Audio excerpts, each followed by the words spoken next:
impensable en France devient une habitude. Non pas un accident, mais une certitude. La justice s'écroule en abjecte bassesse, laissant les justiciables en affreuse détresse.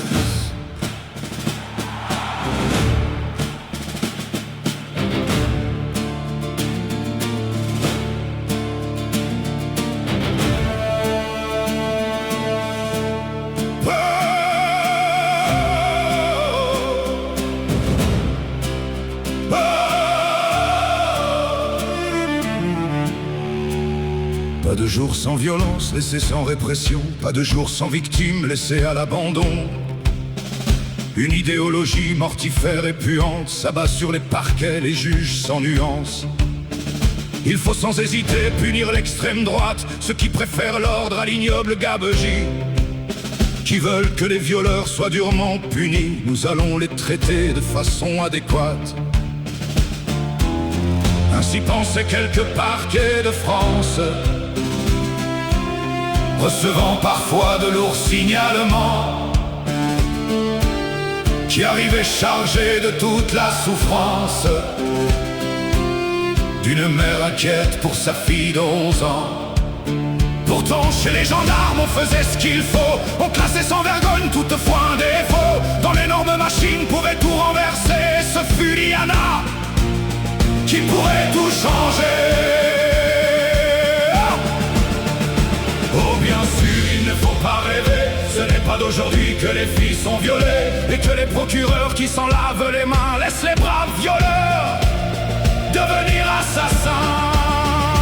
Par carence, négligence et idéologie, une gamine de 11 ans en France aujourd'hui a subi dans sa chair l'acte le plus odieux que l'on puisse commettre, étant aux yeux de Dieu. Car celui des humains, il n'est point de pardon, celui qui a commis une telle profanation, et ceux qui ont permis cette abomination doivent être jugés, ils devront payer. Le peuple ne veut plus de votre lâcheté. Justice, justice, justice. Cette affaire est à peine croyable, une famille entière dans la perversité, le père et les deux filles lourdement impliqués dans des agissements proprement effroyables, sans vraiment subir les justes châtiments qui devraient sans faiblesse s'abattre dans l'instant et les mettre à l'écart pour de très longs moments. Ils sont comme beaucoup sujets à bienveillance, les laissant calmement, sans trop de vigilance, libres de se comporter comme des prédateurs.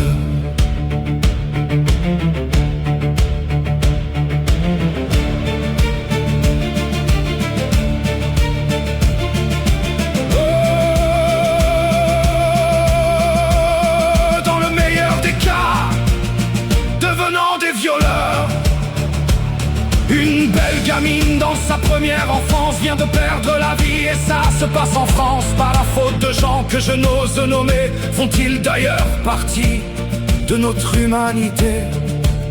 Et ceux qui ont en charge notre sécurité, tous ces hauts fonctionnaires aux salaires élevés, ces juges, procureurs, toute cette justice, aurait-elle oublié ce que les frontispices sur toutes les façades des palais de justice montrent à la nation une énorme balance? Ont-ils encore en tête l'étrange ambivalence que Pascal a depuis bien longtemps énoncée? Tout serait-il noyé dans la perversité? Par carence, négligence et idéologie, une gamine de 11 ans en France aujourd'hui a subi dans sa chair l'acte le plus odieux que l'on puisse commettre, étant aux yeux de Dieu. Car celui des humains, il n'est point de pardon, celui qui a commis une telle profanation, et ceux qui ont permis cette abomination doivent être jugés, ils devront payer. Le peuple ne veut plus de votre lâcheté. le peuple ne veut plus de votre lâcheté.